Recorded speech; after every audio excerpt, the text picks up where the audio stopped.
गुरुदेव जय गुरुदेव। जय गुरुदेव जय तो गुरुदेव। जब ये सुनते हैं तो खुशी तो होती है कि अब बार बार हम लोगों को कुत्ता बिल्ली नहीं बनना पड़ेगा, बार बार अब जन्म ना मरना नहीं पड़ेगा, क्योंकि जन्मत मरत से दुख हुई। जन्मते और मरते समय कष्ट होता है, पीड़ा होता है, परेशानी होती है। बच्चा जब जन्म लेता है तो रोता ही जन्म लेता है, रोता ही रहता है, उसको इतना कष्ट होता है। और मरते समय भी लोगों को पीड़ा होती है। तो ये सब बराबर आप सत्संगों में सुनते आ रहे हैं। इसलिए अब जब ये खुशी होती है कि हम लोग इसी जन्म में चले जाएंगे, लेकिन उसके तरीके परम पूज्य महाराज जी बताते हैं। परम पूज्य महाराज जी ये सुनाते हैं कि अगर हम आप गुरु को खुश कर लें, गुरु के आदेश का पालन कर लें, तो इसी जन्म में काम मिल जाए। एक प्रेमी था जो सत्संग तो खूब सुना, लेकिन एक ही बात को पकड़ लिया। सत्संग कितना भी सुना, लेकिन सत्संग को सुन करके इस कान से सुनकर इस कान से निकाल दिया जाए तो ना तो सुनने का कोई फायदा, ना तो सुनाने का। और सत्संग की अगर एक भी बात पकड़ में आ जाए, उसी को गांठ बांध लिया जाए, उसी को पकड़ लिया जाए, तो फिर हमारा आपका ये मानव जीवन सफल हो जाए, फिर बार बार जन्म मरण का चक्कर छूट जाए।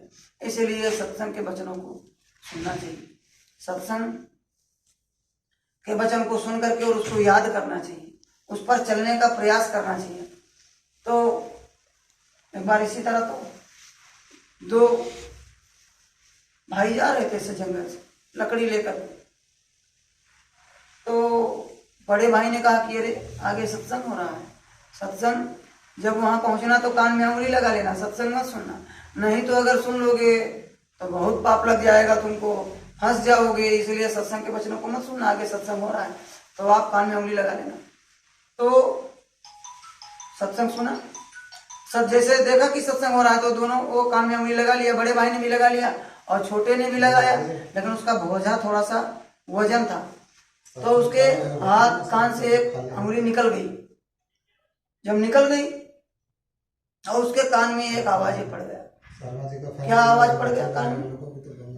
कि देवताओं की परछाई नहीं होती, देवी देवताओं की परछाई नहीं होती, भगवान की परछाई नहीं। उसने सुन लिया और फिर कहा रे क्या सुन लिया, फिर कान में उंगली लगाया, चला गया।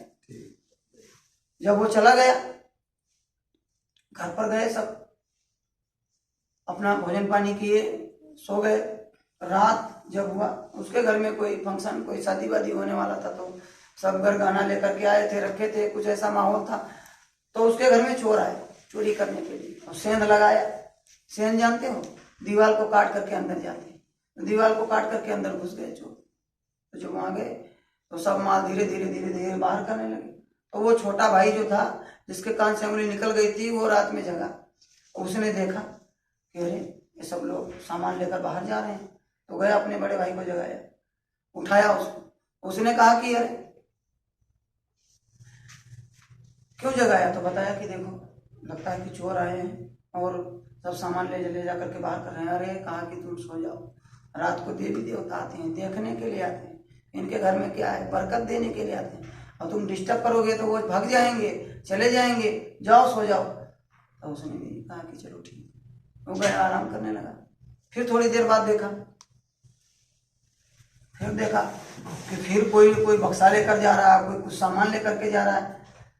तब तक उसको बात याद आ गई कि मैं जब आ रहा था तो सत्संग में मैंने सुना था कि देवी देवताओं का परछाई नहीं होता, तो लाओ भला देखें इनका परछाई है कि नहीं है। तो जब देखा तो सबका परछाई बना हुआ था। तो कहा सत्संग में तो झूठा बात नहीं सुना सकते, इसके मतलब कि देवी देवता नहीं है, इस चोर है ये। तो वो गया, फिर जगाया नहीं, वो उठाया नहीं, बस मोटा सा लठ उठाया और गया लेकर के। और जब देखा बस मारने लगा, तब वो चिल्ला करके भागने लगे। तब इनके भाई भी उठे और घर के लोग उठे। तब देखा कि सब सामान ले जाकर के बाहर रख दिए थे, अब लेकर के जाने वाले थे। तब देखा कि सब दौड़ करके गया, भाई भी। तब पूछने लगा कि क्या हुआ? तो बताया कि अरे वो चोर थे, आप तो देवी देवता बता रहे थे, और हमने सत्संग में सुना था कि देवी देवताओं का परछाई नहीं होता है। तो मैं जब गौर से देखा इनको तो इनका परछाई बना हुआ था, तो मैं सोचा कि ये पक्का देवी देवता नहीं है, ये तो चोर होंगे। तो मैंने इनसे भिड़ंत कर लिया और इनको मारा पीटा, तो देखो सामान बच गया। तब बड़े भाई को भी ये ज्ञान हुआ कि सत्संग का जब एक वचन केवल इसके कान में पड़ गया, उससे आज मेरे घर की सारी संपत्ति बच गई। आज मैं कंगाल हो जाता, आज सब कुछ चला जाता, लेकिन मेरे भाई के कान में एक सत्संग का वचन पड़ा और उसने उसको याद कर लिया, तो आज पूरे घर का सामान बच गया, सब कुछ बच गया। तो अगर सत्संग के सब वचनों को सुन करके उसका पालन किया जाए तो ये तो मानव जीवन सफल हो जाएगा। फिर वो पूरे परिवार से गए सत्संग में और सत्संग सुनने लगे, नामदान ले लिया, भजन करने लगे, उनका काम बन गया। कहने का मतलब इसलिए सत्संग को बड़े गौर से सुनना चाहिए और उसके वचनों को याद रखना चाहिए। तो परम पूज्य महाराज जी बताए। तो अभी हमने सत्संग के बारे में सुना ही। अब दूसरा है सेवा। सेवा संत मत में सर्वोत्तम, सबसे उच्च क्वालिटी की परमार्थ बताई गई। सबसे इसलिए सेवा करना चाहिए। सेवा भी 3 प्रकार की होती है, तन, मन और धन। 3 तरह की सेवाएं होती हैं। पहला है तन का सेवा, 1 नंबर में ये आता है तन का सेवा, सबसे उच्च कोटि की सेवा है। आज तक जिनको भी कुछ प्राप्त हुआ वो सेवा के बस ही प्राप्त हुआ। किसी से भी कुछ लेना हो, अगर हम उसकी सेवा कर दें और वो सेवा से खुश हो जाए तो हम उससे कुछ भी प्राप्त कर सकते हैं। जैसे उदाहरण के रूप में आपने देखा कि अपने परम पूज्य महाराज जी जब से गुरु के पास गए, परम पूज्य स्वामी जी महाराज के पास गए, तो करोड़ों लोग, 1 करोड़ लोगों ने तो टाट पहना और कितने लोग नामदान लिए, लेकिन उनमें से लायक कौन बना? जो गुरु के एक एक वचन का पालन किया और अपना जीवन सेवा में लगा दिया। परम पूज्य महाराज जी आज उनको वो दौलत दे गए कि दुनिया में लुटाते हैं उसको। तो हम भले परम पूज्य महाराज जी के बराबर सेवा न करते हैं, लेकिन परम पूज्य महाराज जी ने सुनाया कि जब एक बार एक महात्मा जी गांव से जा रहे थे, तो वहीं कुछ लोग ऐसे इकट्ठा हो गए जैसे हम प्रेमी एक साथ बैठ करके सत्संग सुन रहे हैं। तो वहां जब उन लोग गांव में इकट्ठा हो गए तो सत्संग सुनाया महात्मा जी ने। तो जब उन लोग सत्संग सुने तो भाव जगा, सेवा का भाव जगा, सेवा के बारे में सुने, सत्संग सुना। तो जैसे अभी आप लोगों ने सत्संग सुना, सत्संग की महत्व सुना, और जब उन लोगों ने सत्संग का महत्व सुना तब वो लोग कहे, जब महात्मा जी जाने लगे तो उनसे प्रार्थना की कि महात्मा जी हम आपका यहाँ कोई कुटिया बना दें, यहीं हम लोगों को सत्संग सुनाते रहो, हम लोग इसी भूल भरम में पड़े हैं। तो जब आप सत्संग सुनाते रहोगे तो हमारे बाल बच्चे भी सुधर जाएंगे, हम लोग भी सुधर जाएंगे, हमारे अंदर भी ज्ञान आ जाएगा। तो महात्मा तो किसी चीज में फंसते नहीं, लेकिन उन्होंने कहा कि आप लोगों का भाव है तो बना देना, मैं जा रहा हूँ, कुछ समय के बाद आऊंगा तो कुछ दिन रह करके आप यहाँ सुना दूंगा। उन लोगों ने कुटिया बनाया, महात्मा जी कुछ समय के बाद आए और वहां रहने लगे। तो रोज ऐसे सत्संग सुनाते थे, तो लोग आए, सेवा का महत्व सुना कि जब लोग तन से सेवा करते हैं तो उनकी बीमारी चली जाती है, तकलीफ चला जाता है, उनके घर में बरकत आ जाती है, और जब वो साधन भजन में बैठते हैं तो उनकी तरक्की होती है। तो लोग तन से भी सेवा करने लगे।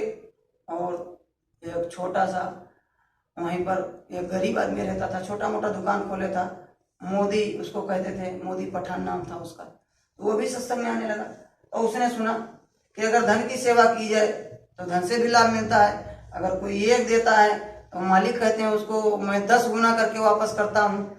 तो जब उसने सुना तो वो तन से भी सेवा करता था, आता था भंडारे में भोजन बनाना, बांटना, और इसके साथ साथ क्या किया कि वो था तो गरीब, लेकिन था तो 2-4 रुपए का दुकान उसका, लेकिन उसमें से सेवा निकाल करके भंडारे में, लंगर में वो देने लग गया। लंगर में जब देने लग गया तो धीरे धीरे वो बड़ा आदमी हो गया, धीरे धीरे बड़ा गोदाम हो गया उसका, बड़ा नाम हो गया चारों तरफ, और बड़ी दुकान हो गई उसकी, उसका विकास हो गया, मालिक ने बरकत दे दिया जब वो धन की सेवा करने लगा और तन से भी। लेकिन एक दिन क्या हुआ कि एक घटना घटी, उसी के आसपास में कहीं पर चोरी हुआ। तो चोर ने चोरी किया, और वो चोर ने क्या सोचा कि हम भी कुछ परमार्थ कमा ले। कहते हैं कि कुछ भी लाओ तो उसका 10वां हिस्सा निकाल दो, 10वां से निकाल दो, कहीं से भी कुछ कमा करके लाओ। तो जैसे पहले परम पूज्य महाराज जी अभी भी सुनाए, अभी परसों के सत्संग में शायद परम पूज्य महाराज जी सुनाए कि एक बार पहले के जब समय में लोग क्या करते थे कि खेत खलिहान से ही लोग खलिहानी दे देते थे, सबका अंश निकाल देते थे। परम पूज्य महाराज जी बताए कि मैं एक बार सत्संग सुनाने गया था, तो जब वहाँ गया तो वहाँ के लोग जब मुझको मिले, मैं बैठा था तो एक बुजुर्ग आदमी आए और बैठे तो कहने लगे कि भाई इस तरह का सत्संग हमारे यहाँ पहले हुआ करता था, और जब सत्संग होता था तो बहुत अनाज पैदा होता था।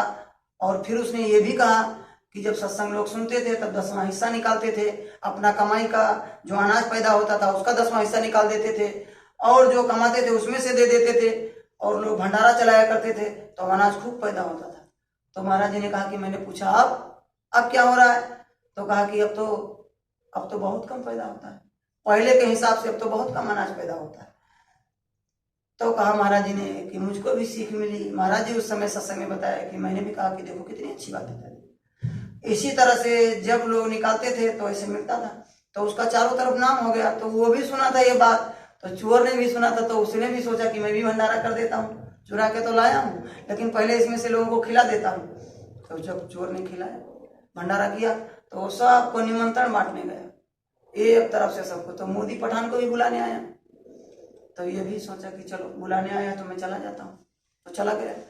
हम आप तो शर्माते हैं, हम आप कोई काम करने में अभी हमने देखा कि तमाम लोग गुरु की बात बताने में ही शर्माते हैं, गुरु का काम करने में शर्माते हैं। कि कोई सेवा हो जाए तो कहते हैं कि समय नहीं है, और वो देखो वो इतना बड़ा आदमी था लेकिन जब उसको निमंत्रण आया तो चलो कहता है कि परमार्थ का काम है, इसमें भी चले जाते हैं। लेकिन वो जब गया वहां और भंडारा उसने किया, भंडारे में भोजन किया, तो खान पान का बड़ा असर होता है। तो जब वहां भोजन कर लिया उसके भंडारे में, और जैसे ही वहां से निकला तैसे उसका मन खराब होने लगा, उसका मन धोखा देने लगा। वहीं पर देखा कि यहाँ चप्पल पड़े हैं, तो सोचा कि मेरा चप्पल को इतना बढ़िया नहीं लाओ कौन, मतलब मन उसका खराब होने लगा। जैसे चोर का अन्न खाया, चोरी का अन्न खाया उसने, उसका मन वहीं से खराब होने लगा, इधर उधर मन सोचने लगा और कहीं चप्पल बदल लें या कर लें। फिर इसी तरीके से वहां से निकला, और जब घर पर आया तो उस दिन से सत्संग में जाना बंद कर दिया। मन मोटा हो गया, खान पान का असर पड़ गया, वो मन मोटा हो गया, सत्संग में जाना बंद कर दिया, धीरे धीरे सेवा देना बंद कर दिया, आना जाना बंद कर दिया। तो संत ने देखे चाल कुचाल, ऊपर के अंतरकाल, उन्होंने देखा कि ये देखो मोदी आता था, सेवा करता था, लेकिन आना जाना बंद कर दिया। वो तो सब समझ गए कि खान पान बिगड़ गया, खान पान का असर हो गया उसके ऊपर। एक दिन अगर किसी मांसाहारी के यहाँ खा लो तो कहते हैं 41 दिन तक उसका असर रहता है, ऐसे बर्तन में खा लो तो उसका असर रहता है। तो ऐसे उसका असर हो गया, देखो चोरी का अन्न खा लिया, उसका असर हो गया, मन बिगड़ गया, सेवा भी देना बंद कर दिया। तो महाराज जी तो जो उस समय के गुरु जी थे, तो उन्होंने एक दिन सत्संग में कहा कि भाई अब एक हफ्ते के बाद यहाँ पर 1000 लोगों का भोजन कराया जाएगा, बहुत बड़ा भंडारा होगा, 1000 लोगों को भोजन कराया जाएगा। तो सब लोग सत्संग में आए थे, सुने। तो एक प्रेमी परमार्थी था, तो उसने सोचा कि चलो मोदी जी आज नहीं आए तो उनको बता देते हैं, वहीं पठान भाई को बता देते हैं। तो उसके दरवाजे पर गए, तो पहले जाते थे तो बड़े भाव के साथ सबको बिठाते थे, और जैसे हम आप जैसे प्रेमी मिल जाता है तो कलेजे का टुकड़ा मिल जाता है, प्रेम से जय गुरुदेव बोलते हैं, सीने से लगा लेते हैं और हालचाल पूछते हैं, ऐसे वो भी करते थे। लेकिन पहले तो करते थे, लेकिन जब इस बार गए तो ऐसे ही निराश मन से बोले कि बैठ जाओ, बैठ गए। तो फिर वो बताने लगे कि देखो आप सत्संग में नहीं गए थे, सत्संग में गुरु जी ने कहा है कि अब एक हफ्ते के बाद 1000 लोगों को भोजन कराना है, भंडारा चलेगा। तब सोचा कि सुना जब, तो कहा कि ठीक है, बहुत अच्छा बात सुनाया है। इतना सुन करके फिर ध्यान नहीं दिया उतना, वो बैठा रहा। उसने भी देखा कि इसका मन नहीं लग रहा और ये उतना ध्यान नहीं दे रहा, तो धीरे से तवज्जो नहीं दे रहा, तो वो चला गया प्रेमी। और इसने सोचा कि बड़ा गुरु महाराज भंडारा करते थे, अब देखेंगे कि कैसे भंडारा करेंगे। हम जब देते थे तो खूब भंडारा होता था, 1000 लोगों का भंडारा कैसे करेंगे देखेंगे। उसके अंदर अहंकार भी आ गया, उसी खान पान के असर से उसके अंदर ही आ गया। लेकिन उसकी पत्नी बड़ी संस्कारी थी, उसने समझाया। जब उसने सुना, कहा कि कुछ दे दो, भंडारा होने जा रहा है, देखो उसमें लगा दो। और जब आप लगाए, भंडारा में लगाए, तब देखो शुरू से आपके पास क्या था, 2 रुपये का दुकान था, लेकिन जब लगाना शुरू कर दिया तो देना शुरू कर दिया, तो आपके पास इतना हो गया, इतने बड़े आदमी हो गए, चारों तरफ आपका नाम हो गया। और अगर लगाना बंद कर दोगे तो फिर आप उसी परिस्थिति में आ सकते हो। जो देना जानता है वो लेना जानता है, जो चूहा से आपको शेर बनाना जानता है, वो शेर से चूहा भी बनाना जानता है। इसलिए आप देते रहो, आप लगाते रहो। कहा कि आप लगाते रहो, लेकिन उसने एक भी नहीं सुना। उसने तो समझाया कि जो चूहा से शेर बनाना जानता है, इसको सुनाएंगे तो फिर समय लगेगा, लेकिन आप समझो वो चूहा शेर से चूहा भी बनाना जानता है। तो उसने सुना और अनसुना कर दिया, कोई बात उसको असर ही नहीं पड़ा, चलता उसी का था, पत्नी क्या करे। तो जब परम पूज्य उस समय के गुरु जी ने ये देखा कि ये नहीं सुन रहा, नहीं आ रहा, तब उन्होंने एक संदेश भिजवाया, कहा कि पठान को बुला लाना। तो सत्संग चल रहा था, एक आदमी गया और उसको बुला लाए कि भाई आज सत्संग में आ जाना। और जब सत्संग में आया तो सत्संग चल रहा था। सत्संग के बाद गुरु जी से मिलने गया, और गुरु जी से जब मिला तब गुरु जी से प्रणाम किया और पूछे, हालचाल पूछे, तो बताया कि ठीक है। तब सोचने लगा अंदर अंदर कि देखो अब गुरु जी महाराज मिले हैं, अब कहेंगे कि सेवा दे दो, अब भंडारा चलाना है। तब गुरु जी ने कहा कि देखो ये अब 2 दिन रह गया है भंडारे को, 1000 लोग भंडारा इस बार करेंगे, खाएंगे यहाँ पर। तो फिर सोचा कि अब इतना बताएं, अब फिर मांगेंगे। तो गुरु जी ने कहा कि ऐसा करो, आप चले जाओ, वहाँ मोती रहता है, एक शिष्य का नाम था मोती, तो उसके पास चले जाओ और उससे कह देना कि 1000 रुपया दे दे, 1000 लोगों को भोजन कराना है, 1000 रुपया दे दे। तब उसने कहा अरे गुरु जी, उसके पैरों में तो चप्पल भी नहीं है, फटा कपड़ा पहनता है, 1000 रुपया उस सस्ते जमाने में, कहा वो कहाँ से देगा, वो कहाँ से देगा। तो कहा अरे तू पहले वहां जा, तो उसके पास जा। तो सोचा कि चलो ठीक है जाते हैं। जब गुरु का आदेश हो गया, कह रहे हैं चले जाओ, तो गया उसके दरवाजे पर। तो बहुत खुश हुआ, इतना प्रसन्न हुआ कि गुरु महाराज के भेजे हुए दूत आ गए, गुरु का संदेश लेकर के आ गए। तो बहुत खुश हुआ, सीने से लगाया और एकदम उछलने लगा। और जब ये बताया कि गुरु महाराज ने मुझको आपके पास भेजा है, तो और खुश हो गए कि महाराज, गुरु जी महाराज ने हमको याद कर लिया, मैं तो धन्य हो गया, गुरु जी ने मुझको याद किया है। तो आइए बैठिए। तो बैठे हो तो बोले कि बताइए गुरु महाराज कैसे याद किए, कोई संदेश हमारे लिए भेजे हैं क्या। कहा संदेश तो भेजे हैं, लेकिन अगर आप सुन लोगे तो बेहोश हो जाओगे। उसको घमंड था, अहंकार था, कहा बेहोश हो जाएंगे। तब नाराज हुआ, कहा कि गुरु का संदेश सुनकर के कोई बेहोश होता है, गुरु का संदेश सुनकर के किसी को कुछ होता है। गुरु का संदेश तो गुरु शिष्य के हितकारी होता है, शिष्य के लिए होता है। तू बता तो पहले, ऐसा कैसा बात कर रहे हो पठान भाई, ऐसी बात क्यों कर रहे। तब कहा कि गुरु जी ने कहा है कि परसों भंडारा है और उसके लिए आपसे 1000 रुपये मांगा है, तो 1000 रुपया का व्यवस्था करो। तो बड़ा खुश हुआ, कहा कि जब गुरु जी ने कहा है, तो गुरु जी ने जब कहा है तो वो व्यवस्था करेंगे, देंगे, वो व्यवस्था कराएंगे। जब गुरु जी ने आदेश दिया है तो व्यवस्था भी कराएंगे, इसकी चिंता क्या करते, इसमें कौन सी बेहोश होने वाली बात है। चलो पहले भोजन पानी करो, जो भी सूखा रुखा इस कुटिया में है आप उसको ग्रहण करो। तो गया, भोजन पानी कराया, आराम कराया। फिर कहा कि चलो टहलने चलते हैं। तो कहा भाई हम यहाँ टहलने नहीं आए हैं, हम आए हैं गुरु का आदेश पालन करने। लाओ 1000 दो, हम जल्दी लेकर के जाए, वहां भंडारे की व्यवस्था करवाना है, गुरु जी ने कहा है। तो कहा इतना उतावले क्यों हो रहे हो आप, व्यवस्था होगा, चलो तो हमारे साथ थोड़ी देर। तो ऐसे बाहर निकला और घूमते घूमते जा रहा है। तो देखा कि वहां बहुत भीड़ लगी है, तो भीड़ के पास गया तो वहां दंगल हो रहा था। वहां सुना, दंगल में देखा कि वो वहां के जो कुश्ती कमेटी थी वो कह रहा था कि भाई जो इस पहलवान से लड़ेगा, जो इसको हरा देगा, उसको 500 रुपया मिलेगा और लड़ो।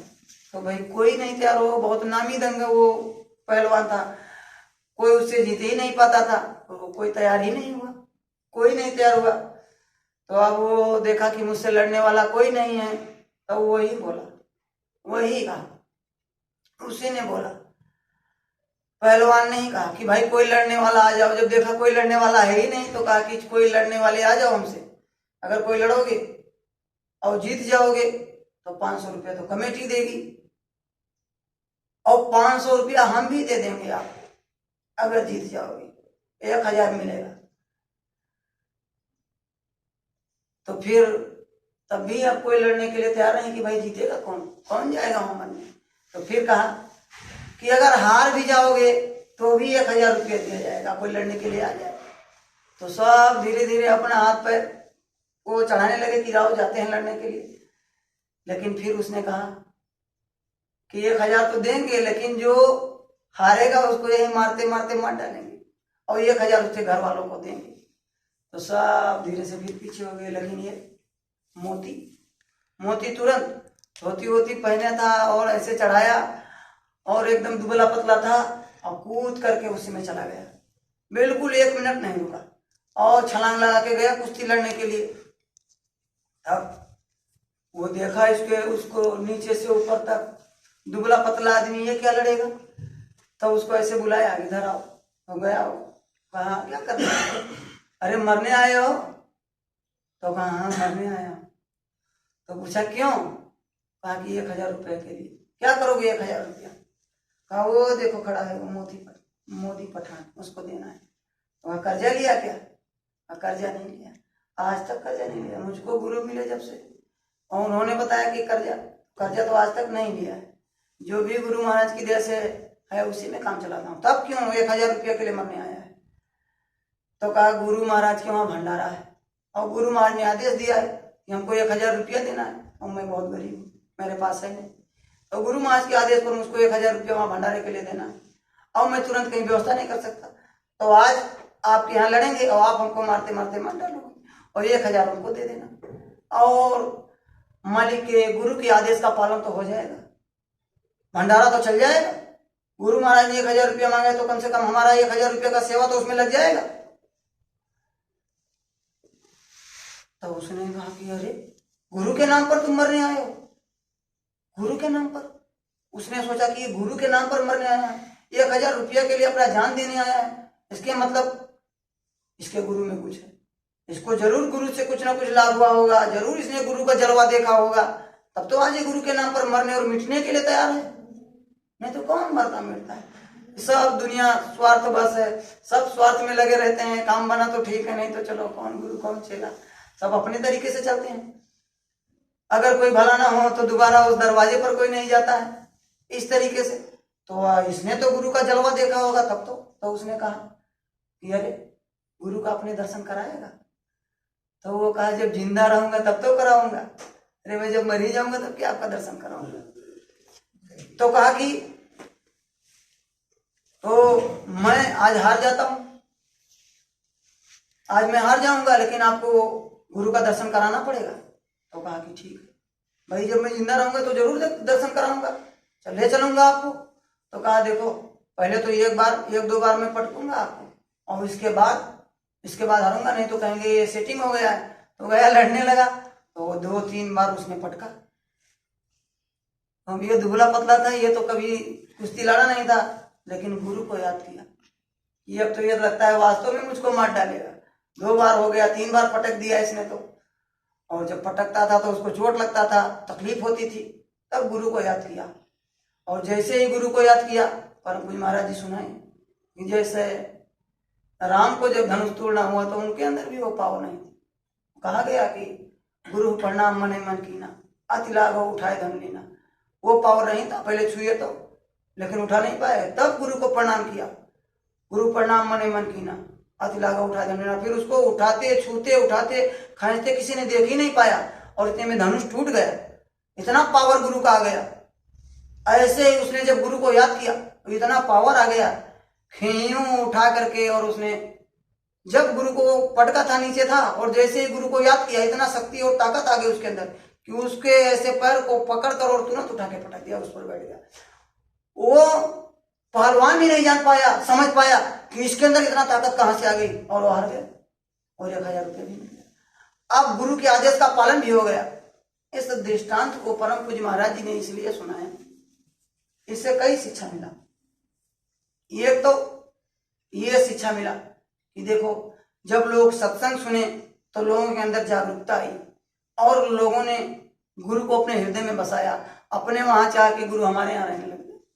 तो सबसे पहला तो ये शिक्षा मिला कि गुरु से प्रेम हुआ, जब सत्संग सुने तो गुरु से प्रेम हुआ।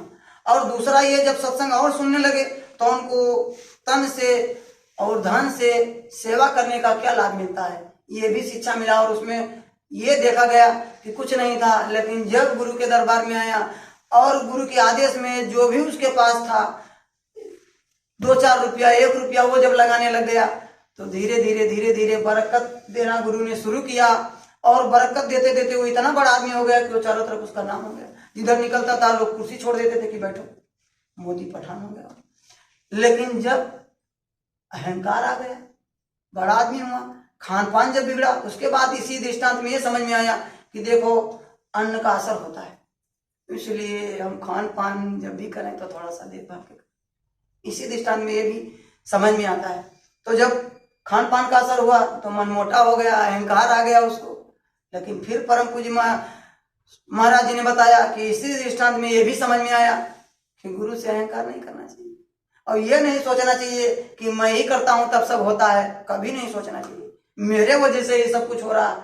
अरे गुरु दे रहे हैं तब हो रहा है। जैसे कि अभी हमारे भाई साहब बोले, याद दिलाए कि मैं शिखर का हूँ, और गुरु महाराज ने, परम पूज्य महाराज जी ने भी 1 तारीख को सुनाया था सोहनलाल दुग्गड़ के बारे में कि वो तभी देता था जब गुरु उनको देते थे। तो यही सोचना चाहिए कि गुरु हमको दे रहे हैं और हम गुरु जब हमको दे रहे हैं तब हम खर्च कर रहे हैं। ये सोचना चाहिए, कभी अहंकार नहीं आना चाहिए।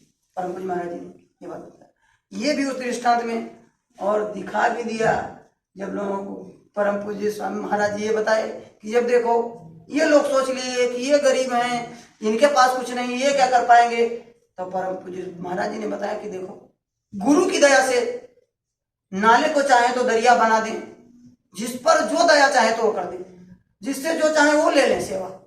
इसलिए हम आपको बराबर उनसे दया की भीख मांगनी चाहिए और अपने मन को साफ रखना चाहिए। कभी ये अहंकार नहीं होना चाहिए। और इससे ही मिला सीख कि हम आपको तन से, मन से और धन से बराबर सेवा करना चाहिए। इसमें तो ज्यादातर आपको ये सीखने को मिला कि धन का कैसे जब लोग सेवा किए तो उनको लाभ मिला, और जब धन का अहंकार आया तो गुरु ने कैसे सबक सिखा दिया, ये इसमें आपको सीखने को मिला। और ये भी बात सीखने को मिला कि जब गुरु पर जिसको भरोसा है, गुरु पर विश्वास है कि माँ के स्तन, बच्चा माँ के गर्भ में आने से पहले माँ के स्तन में वो मालिक प्रभु परमात्मा माँ के स्तन में दूध भर देता है, तो परवरिश तो वही करता है, हम आपको देता, हमारे आपके लिए व्यवस्था तो वही करता है। लेकिन हमारा आपका ये भरम होता है कि हम नहीं करेंगे तो नहीं होगा, हम नहीं करेंगे तो नहीं होगा, हमारे ऊपर इतना काम है, हमारे ऊपर इतना प्रेशर है, और हम आप उसमें क्या करते हैं, गुरु के आदेश को भुला देते हैं, गुरु के आदेश को पीछे कर देते हैं। इसलिए कभी भी ऐसा काम नहीं करना चाहिए कि गुरु के आदेश को पीछे कर दे। गुरु का आदेश पहले मानना चाहिए। गुरु के आदेश का अगर हम पालन करते रहेंगे तो हमारा आपका काम बन जाएगा। लोगों ने तो सेवा किस प्रकार से किया कि अपना आंख तक निकाल करके दे दिया, अपना सब कुछ दे दिया। गुरु की सेवा इस प्रकार किया। अभी परम पूज्य महाराज जी 2 दिन पहले भी सुनाए थे। मुईनुद्दीन चिश्ती अजमेर में थे, उनके पास जब उनका शिष्य एक नामदान लेने के लिए गया, फरीद, बाबा फरीद के नाम से बाद में वो प्रसिद्ध हुए, वो गए। और जब बाद में अपने गुरु के पास रह करके, अब मैं ज्यादा लंबा नहीं, छोटकरी में बताता हूँ कि जब अपने गुरु के पास रह करके सेवा करने लगे, तन से जब सेवा करने लगे, तन से, तो हुक्का पीते थे गुरु जी, उनके गुरु जी हुक्का पीते थे, तो कभी कभी रात में भी उठकर पीते थे। और पहले के जमाने में आग नहीं हो, माचिस सलाई नहीं होती थी, लाइटर नहीं होती थी, तो वो आग दबा के रखते थे, कोहरे में या उसमें आग रखते थे। तो देखा एक दिन रात को 10 बज गया, तब उनको याद आया, ठंडी का महीना था, कि आग नहीं है और अभी अगर रात में गुरुजी जग जाए तो मैं क्या पिलाऊंगा, हुक्का कैसे पिलाऊंगा, मेरी तो सेवा अधूरी हो जाएगी, मैं तो सेवा से चूक जाऊंगा। अब आग नहीं है, बड़ा छटपटाया कि आग कहां से लाऊं। तब देखा सामने एक दीपक जल रहा था ऐसे बड़ी दूर, तो सोचा कि चलो वहीं जाता हूं। उसी दीपक के सहारे जब गया तो वो एक कोठी था, नाचने गाने वाली उसमें रहती थी, तो सीढ़ियों से उस पर चढ़ करके गया, तो वो पहचानती थी, नाचने गाने वाली जो थी वो पहचानती थी। उसने कहा कि अरे फरीद, इतनी रात गए तुम यहाँ, इतनी रात गए तुम यहाँ।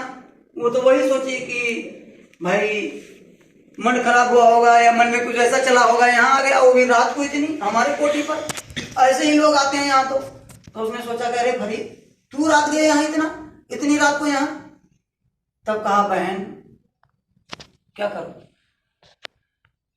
हमारे वहां आग खत्म हो गई, आग बुझ गई और हमारे गुरुजी की सेवा अधूरी रह जाएगी, इसलिए मैं आग लेने के लिए आपके पास आया। इस दीपक के सारे ये उजियाला मैंने देखा तो इसी के सारे मैं इधर चला है, आग लेने के लिए आया। तो नाचने गाने वाली मजाक करने वाली होती है, तो उसने मजाक किया उससे, कहा फरीद तेरी आंखें बहुत अच्छी सुंदर लगती हैं, आंखें दे दे आके मुझे और मैं तुझको आग दे दूं। तो आप देखो, हम आप होते तो सोचते क्या करते क्या नहीं करते, लेकिन फरीद ने 1 सेकंड देर नहीं की, 1 सेकंड की देरी नहीं की। वहीं पर चाकू पड़ा था, उठाया और तुरंत आंख में डाल दिया और आंख निकाल करके दे दिया। वो तो डर गई कि मैंने तो इससे मजाक किया था और इसने अपना आंख ही निकाल करके दे दिया। वो एकदम से डर गई और गई, कपड़ा उपड़ा फाड़ के लाई, आंख पर के पट्टी बांधा और कहा मैंने तो मजाक किया था, आपने ये क्या कर दिया। कहा बहन मेरे पास समय नहीं, कब गुरुजी जग जाए, कब मेरी सेवा बाधित हो जाए, इसलिए जल्दी करो, अब मुझको आग दे दो। वो फटाफट लाई आग और वो लिया, फरीद ने लिया और आग लेकर के आए और फिर से दबा दिया। थोड़ी ही देर बीता, जैसे गुरु तो सब जानते थे, जग गए, थोड़ी देर के बाद जग गए और ये गए हुक्का बना करके और लेकर के आए, गुरुजी को दिए। जब दिए तो इनके आंखों पर पट्टी बंधी थी, तो पूछा गुरुजी ने कि अरे भाई ये आंख पर पट्टी क्यों बांधे हो। तो छुपाया, कहा कि दर्द है, आंख में थोड़ा सा दर्द था इसलिए पट्टी बांध लिया हूं। तो बहुत प्रेम करते थे उससे। कहा रे तो तूने मुझको बताया नहीं, दर्द है तो जरा खोल मैं देखूं कहाँ दर्द है, मैं दवा डाल देता हूं, ठीक हो जाए तो यार जल्दी से। हाँ कैसे खोले, वो तो आंख ही नहीं है। तो कहा गुरुजी आप हुक्का पी लीजिए, अभी दिखा देंगे आपको, अभी दिखा देंगे, आप पहले इसको ग्रहण कीजिए। कहा नहीं नहीं तू पहले आंख खोल, पहले तू आंख खोल मैं देख लूं और तेरे आंख में दवा डाल दूं। अब गुरुजी ने जिद पकड़ लिया, जब गुरुजी ने जिद पकड़ लिया तो उसने आंख खोला, पट्टी को जैसे खोला और उसके बाद में जब आंख को खोला तो देखा कि आंख ज्यों की त्यों, आंख निकाल कर दे आया था लेकिन यहाँ आंख ज्यों की त्यों। तो पूछा कि कहाँ दर्द है जरा बता, तब रोने लगा, तब रोने लगा, तब वो रोने लगा कि मालिक मेरे साथ तो ऐसा हुआ, मैं तो वहां आंख निकाल करके ही दे आया था लेकिन अभी तो मेरा सब ठीक है। तब उन्होंने कहा, तब उन्होंने कहा क्या कहा, कहा अरे गुरु सेवा लेता है तो इसलिए लेता है कि तुम्हारी आंख चली जाए, तुम्हारा शरीर का ही अंग भंग हो जाए, सेवा इसलिए थोड़ा गुरु लेते हैं। अरे गुरु तो लेते नहीं है सेवा, उसके बदले में हर भौतिक और आध्यात्मिक दोनों दौलत देते हैं, इसलिए सेवा लेते हैं। समझाए, मैं तेरा आंख लेने के लिए थोड़ा, जब तू वहां गया था, जब तू वहां आग मांग रहा था तो मैं भी तो था तेरे साथ, मैं भी तो तेरे साथ। जब से नामदान देते हैं गुरु जब से नामदान देते हैं तब से शिष्य के अंग संग हो जाते हैं। कब, जब आदेश पर चलता है। इसीलिए कहा कि गुरु माथे पर राखिए, चलिए आज्ञा माए, कह कबीरता दास को 3 लोग बहनाएं। गुरु को अगर सर पर सवार कर लो, अब सर पर सवार करने का मतलब ये नहीं है कि गुरु का तस्वीर इसी पर बांधे रहो, गुरु का फोटो इसी पर लगाए रहो, ये नहीं। गुरु को सर पर सवार करने का मतलब, गुरु को माथे पर सवार करने का मतलब कि गुरु के आदेश का पालन हमेशा करो, गुरु के वचनों को बराबर याद रखो और ये प्रयास करो कि इस तन से बराबर गुरु के आदेश का काम होता रहे, बराबर गुरु की सेवा हम करते रहें।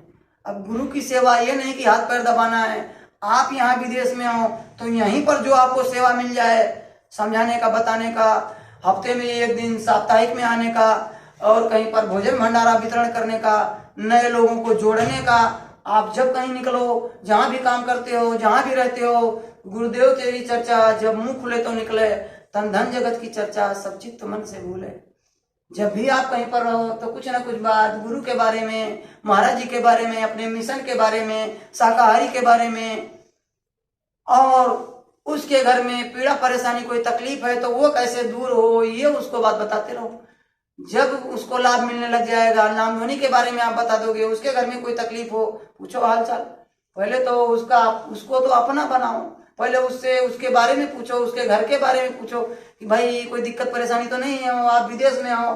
और जब उसको कोई दिक्कत परेशानी हो, कोई तकलीफ हो, तो आप धीरे से बताओ कि इस समय का जीता जागता नाम जय गुरुदेव है। और जय गुरुदेव की नाम ध्वनि अगर आप बोलोगे, कहीं नहीं जाना, कुछ नहीं करना, अपने घर पर शाम सुबह अगर नाम ध्वनि बोल लोगे तब आपको लाभ मिल जाएगा। कुछ दिन बोल करके देख लो तो धीरे धीरे समझ में आ जाएगा।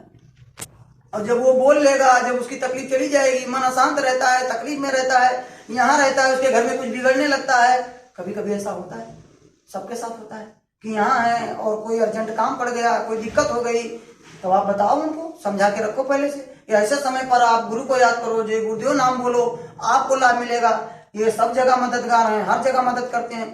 और जब वो जलवा देख लेगा, जब उसको जय गुरुदेव नाम से मदद मिल जाएगा, तो एक बार जब उसको नाम मदद मिल जाएगा जय गुरुदेव नाम से, तो आप जितना प्रचार करते हो आपसे ज्यादा वो समझाएगा, आपको ही बताएगा। वो आप भले पीछे रहो, लेकिन वो खुद आकर के बताएगा कि अरे जब आपने बताया और मेरे घर पर ये समस्या था, मैं जय गुरुदेव बोला, मेरे घर वाले बोले, तो हमको ये लाभ मिल रहा है, वो बताने लग जाएगा।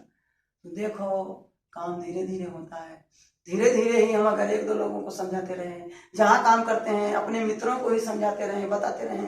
देखो बहुत से लोग ये कहते हैं, पहले ठेका ले लेते हैं कि कौन समझता है यहाँ विदेश में, यहाँ सब कमाने आए हैं, यहाँ सब मशीन है, हम तो ये देखते हैं यहाँ का सिस्टम अलग है।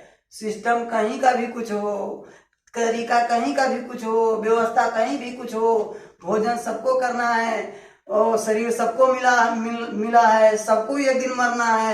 सबके घर में दुख तकलीफ बीमारी परेशानी इस समय पर है, सब तरफ से लोग परेशान नजर आ रहे हैं। इसलिए उनको उस परेशानी से निकालना है, उनको ही परेशानी से उनका दूर कराना, ये हमारा आपका काम है। अगर यही बात उनको बताने लग जाए, यही हम आप उनको समझाने लग जाए कि आपकी पीड़ा परेशानी ऐसे जाएगी आपका, तो बाद में आप बताओ भाई कि शाकाहारी रहना है, आपको शरीर शुद्ध रखना है, अशुद्ध भोजन नहीं करना चाहिए। अशुद्ध भोजन करने से बीमारी लगती है, तकलीफ आता है और इससे पाप बन जाता है, वो तो आप बाद में बताओ। लेकिन पहले उसको तो उस समस्या से निकलने की बात बताओ, उसके घर में शांति आने की बात बताओ, उसके घर में आप ये बताओ कि आपके घर में बरकत कैसे आएगी। आप सदा दिन यहाँ विदेश में पड़े रहते हो, कमा करके देते हो, एक बीमारी आ जाती है, आपके 1 महीने का तनख्वाह चला जाता है, परेशान रहते हो, लेकिन आपके घर से वो बीमारी कैसे जाएगी, आपके घर में भूत प्रेत बाधा लगा वो कैसे जाएगा। तो यही बात बताओ, इस समय की बात, नाम ध्वनि बोले। इतने काम अगर हम आप कर ले जाएं तो धीरे धीरे आपकी संगत खड़ी जाएगी। लेकिन इसी में हम शर्माते हैं, इसी में आने में कहते हैं फुर्सत नहीं है। तो अभी आपने सुना एक दृष्टांत कि मालिक ने कहा, गुरु ने कहा कि हम आपसे सेवा इसलिए नहीं लेते हैं कि आपका कोई नुकसान हो जाए, कि आपकी आंख चली जाए, आपका शरीर खराब हो जाए, आपकी नौकरी चली जाए, ये थोड़ा वो चाहते। लेकिन इसी में से समय निकाल करके अगर आप सेवा कर ले जाओगे, संडे को मौका मिलता है, सैटरडे को मौका मिलता है, अब आप बराबर संपर्क करो एक आपस में कि कौन सी सेवा है, कहाँ क्या सेवा करना है, कहाँ एक साथ बैठना है, आप यही देखते रहो, कहाँ पर साप्ताहिक करना है। और ऐसी योजना बनाओ कि जगह जगह साप्ताहिक केंद्र बन जाए। जैसे यहाँ मान लो, एक बात मैं बता देता हूँ, इस समय का आदेश परम पूज्य महाराज जी बताए कि देखो जो साप्ताहिक सत्संग में आएंगे वही सत्संगी माने जाएंगे। तो अब कैसे जोड़ पाओगे, ये भी तो एक काम है। साप्ताहिक सत्संग का मतलब क्या, यहाँ क्या होता है, बस प्रेमी से प्रेमी मिले, गुरु भक्ति दृढ़ हो। जैसे ही प्रेमी मिलते हैं तो प्रेम हो जाता है गुरु से, गुरु याद आते हैं। इसलिए जब मान लो जैसे परिस्थिति अनुसार, मैं ये नहीं कह रहा हूं या ये आप ये देखो सुनो सब आप, कभी कभी लोग क्या करते हैं, उनको ये लगता है कि अब हमारे यहाँ ये होगा ही नहीं। बाबा जी ये नहीं कहा कि आप मैं जिस तरह कह रहा हूं उसी तरह आप लागू करो। आप अपने देश के आप अपने स्थान पर जहाँ पर हो वहाँ की परिस्थिति देखकर उस हिसाब से आप वहाँ पर लागू करो, उस काम को करो। तो जैसे मान लो किसी कमरे में आप किसी जगह पर 2 4 5 प्रेमी हो, तो सुबह तो संडे के दिन यहाँ आ जाते हो, और ऐसे शाम को कहीं बैठ जाओ या और कोई दिन बैठ जाओ, एक जगह बैठ करके साधन भजन कर लो, एक जगह बैठ करके नाम ध्वनि थोड़ा सा बोल लो, अपने ही कमरे में बैठ करके 10 मिनट 15 मिनट नाम ध्वनि बोल लो, एक जगह बैठ करके। जैसे अभी हम लोग अलकोज में गए, अभी जुम्मे के दिन यानी कि परसों फ्राइडे को हम लोग अलकोज में गए, वहाँ 3 4 प्रेमी मिले, अपने शेषनाथ यादव जी, और एक बांग्लादेश के प्रेमी थे, एक और वहीं उत्तर प्रदेश के थे, और एक उन्हीं के कमरे में एक नेपाल का था।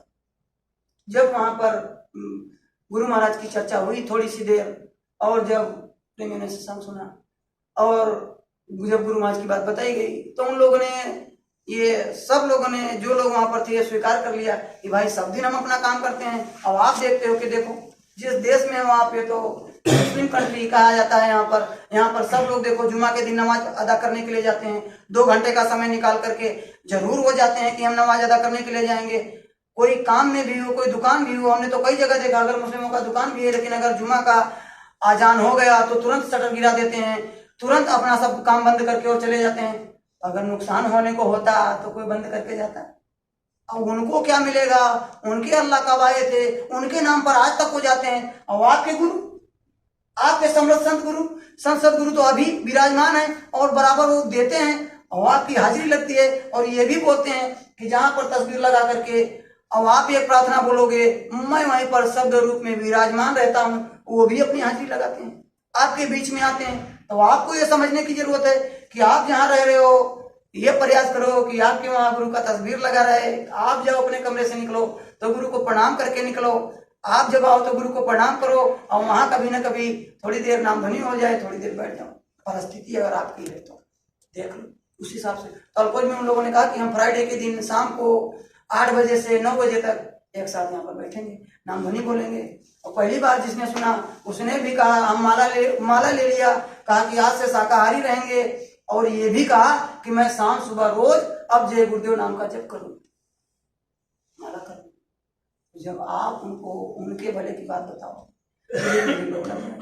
अब हमारा यही प्रार्थना आप सभी प्रेमियों से है कि आप सब लोग यहाँ पर जैसे आए, तो आओ जब यहाँ तो कोई ना कोई चर्चा करें कि अगले दिन कहाँ पर क्या सेवा करना है, कैसे करना है, कोई योजना भी बनाते रहो, और प्रचार प्रसार के बारे में भी सोचते रहो। ये भी सोचते रहो कि एक ना एक आदमी को आप पकड़ो, जैसे परम पूज्य महाराज जी बराबर इस समय पर सत्संग में बोलते हैं, क्या बोलते हैं कि जब आओ तो कम से कम 2-4 लोगों को नाम दान दिलाओ। तो यहाँ आप अपना काम भी करो और धीरे से कुछ ना कुछ बात बताते रहो। किसी ने एक दिन रगड़, कहते हैं कि पत्थर पर रगड़ मारते रहो तो उस पर निशान बन जाता है। कितना कोई पत्थर होगा, लेकिन आप जब बताते रहोगे तो एक ना एक दिन उसको समझ में आ जाएगा। एक बात मैं और बता देता हूँ, क्योंकि लोगों के दिल में बड़ा शंका होता है, क्या करते हैं कि कहते हैं हम बताते हैं तो वो उल्टा बताता है, उल्टा रिएक्शन करता है। तो मैं आपको बता दूं, परम पूज्य महाराज जी बताए कि 3 गिलास रख लो, 1 गिलास में पानी, 1 गिलास में खून, 1 गिलास में दूध, और निकाल करके सिक्का पानी वाले में डालो। तो जब वो सिक्का जाएगा उसमें जगह बनाएगा तो उसमें से पानी निकलेगा। दूध वाले में आप सिक्का डालो फिर, तो जब दूध वाले में सिक्का जगह बनाएगा तो उसमें से दूध निकलेगा। और तीसरा गिलास में खून भरा हुआ है, आपने सिक्का खून में डाला तो उसमें से तो ब्लड ही निकलेगा, खून ही निकलेगा, खून निकला। तो जैसे आप किसी को समझाए, अब वो खाता पीता है, और मान लीजिए आपके समझाते समझाते कहीं आप बता दिए कि अशुद्ध चीज इसको नहीं खाना चाहिए, तो भड़क गया, बाकी भाई हम तो खाएं। तो आप समझो, जब वो कुछ बोला आप ये समझ लो कि मेरा सिक्का उसके अंदर गया, मेरी बात उसके दिल में जगह बना ली, उसके अंदर जगह बनाया, तभी तो वो निकला। जब अगर सिक्का उस खून में जगह ना बनाता तो खून कैसे निकलता। ऐसे ही आपको बुरा मानने की जरूरत नहीं है, उसको हंस के टाल दो, कहो भाई अशुद्ध चीज है तो कहते नहीं। तो धीरे धीरे प्रेम से ऐसे समझाते रहोगे। और देखो किसी मांसाहारी से या किसी गलत जो मांसाहार करते हैं या मान लो खाते पीते हैं अनजान में हो, और हम अगर उनसे घृणा करने लग जाएंगे तो फिर कैसे। अगर किसी को गंदी नाली से उठाना है तो हमको झुकना पड़ेगा, और उसमें से कुछ कीचड़ हमको भी लग सकता है, लेकिन अगर किसी को नीचे से उठाना है तो झुकना पड़ेगा। अगर किसी को लाना है तो कुछ ना कुछ सुनना पड़ेगा, उसका भी सुनना पड़ेगा। ये नहीं कि हम ही समझाते रहें, हम ही बताते रहें, उसका भी कुछ सुनना पड़ेगा। तो ये काम अगर आप लोग करते रहो तो हमको लगता है कि आपकी दुबई संगत में धीरे धीरे सब तरफ से विकास होगा। और जो लोग ये सोचते हो कि भैया हमारे ऊपर काम बहुत है, तो काम तो पूरी जिंदगी में कभी नहीं खत्म होगा। मैं बता देता हूँ आपको कैसे। एक बार एक आदमी जा रहा था, छोटा सा डिस्टेंस है 1 मिनट, तो वो नदी था, नदी, बस नदी के पास गया और बैठ गया।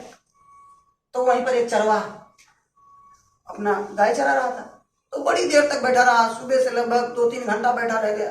तो वो गया चरवाहा उससे पूछा, भाई साहब किसी का इंतजार कर रहे हो आप? क्या कर रहे हो यहाँ बैठ? कहा नहीं नहीं, मैं इंतजार तो कर रहा हूँ, लेकिन ये नदी को सूखने का इंतजार कर रहा हूँ कि नदी सूख जाए तो मैं उस पार चला जाऊँ, मुझको उस पार जाना है। तब कहा उसने, भैया ये नदी ना कभी सूखेगी ना कभी आप उस पार जा पाओगे। कहने का मतलब आपका काम जिंदगी में खत्म ही नहीं होगा, कैसे होगा पाओगे? आप अगर ये कहते हो कि मेरे पास इतना प्रेशर है, मेरे पास इतना काम है, तो पूरी जिंदगी काम नहीं खत्म होगा। एक काम खत्म होगा, दूसरा आ जाएगा, दूसरा काम खत्म होगा, तीसरा। मर जाओगे तब तक काम ही काम रहेगा, मरते दम तक काम रहता है। मरने के बाद भी कहते क्रिया कर्म करो, इनको मोक्ष दिलाओ, तो काम तो खत्म ही नहीं होगा।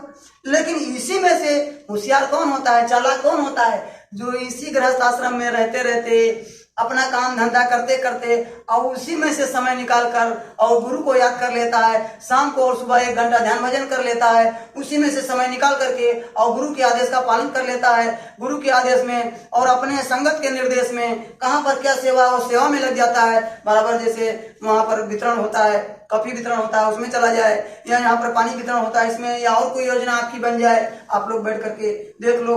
उस हिसाब से जब उसमें लगे रहोगे तो ये शरीर से जब आप लगे रहोगे तो बीमारी भी जाएगी, तकलीफ भी जाएगा और बरकत भी मिलेगी और भौतिक और आध्यात्मिक दोनों लाभ मिलेगा। ये बात आप समझ लो। परम पूज्य महाराज जी बोले कि देखो, पहले स्वामी जी महाराज के पहले बहुत महापुरुष आए, लेकिन स्वामी जी महाराज उनके पहले जितने महापुरुष आए सब लोग मिल करके जितने लोगों को नाम दान दिए, उससे कई गुना ज्यादा लोगों को परम पूज्य स्वामी जी महाराज ने अकेले नाम दान दिए, अकेले लोगों को नाम दान दिए और पार किए, उससे कई गुना ज्यादा।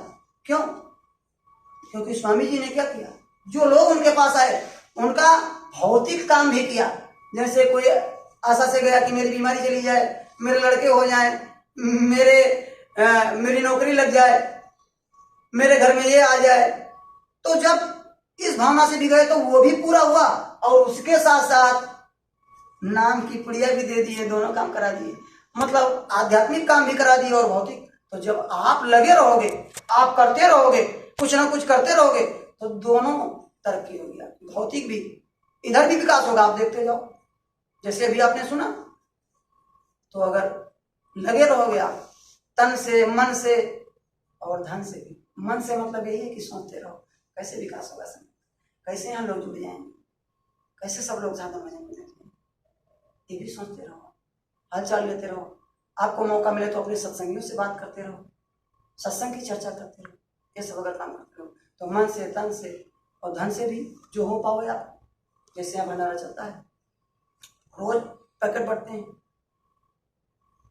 और हर संडे को वहां पर कॉफी बढ़ता है, मठरी बढ़ता है।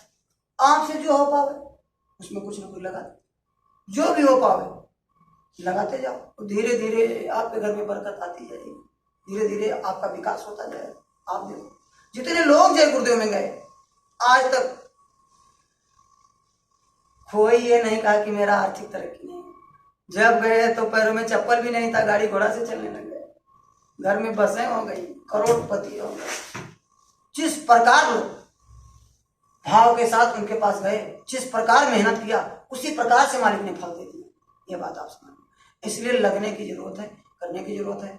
आप लगे रहोगे, करते रहोगे तो हर प्रकार से आपको लाभ मिलेगा। इसी के साथ हम अपने वाणी को विराम देते हैं और ये प्रार्थना करते हैं कि आप सब लोग आए, इसके लिए मैं आपका आभार प्रकट करता हूँ और ये प्रार्थना करता हूँ कि बराबर आप आते रहें, बराबर आप सेवा करते रहें। और सेवा परम पूज्य महाराज जी ने कहा कि छीन के किया जाता है। छीन के मतलब नहीं कि कोई कर रहा है तो उसको ढकेल के करना है। छीन के मतलब ये पूछ लो क्या करना है, हमारे लायक कौन सी सेवा है, लग जाओ छीन कर। परम पूज्य महाराज जी ने बताया तरीका कि कैसे छीन के सेवा होती है। बोले किसी से कोई सेवा कराना था तो महाराज जी बोले किसी से न लगवाना है, किसी से कुछ बनाना था, तो हम लोग क्या करते थे, जाते थे, उसका सामान उठा लेते थे और कंधे पर ला लेते थे, कहते थे कि चलिए उसको काम को देख लेना है। तो जब उसका सामान ला दिया तो वो भी साथ में आता था, वो भी सेवा करने लगता था। हमारी भी सेवा परम पूज्य महाराज जी ने तो बताया कि सेवा इस प्रकार किया, महाराज जी ने स्वयं सुनाया।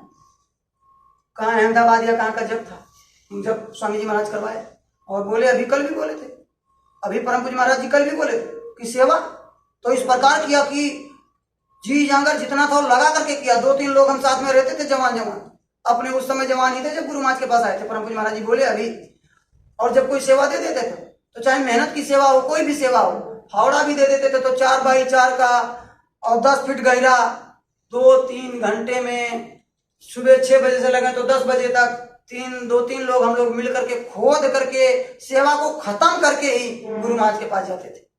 परम पूज्य महाराज जी ने अभी शायद कल के ही सत्संग में परम पूज्य महाराज जी ने इस बात को सुनाया।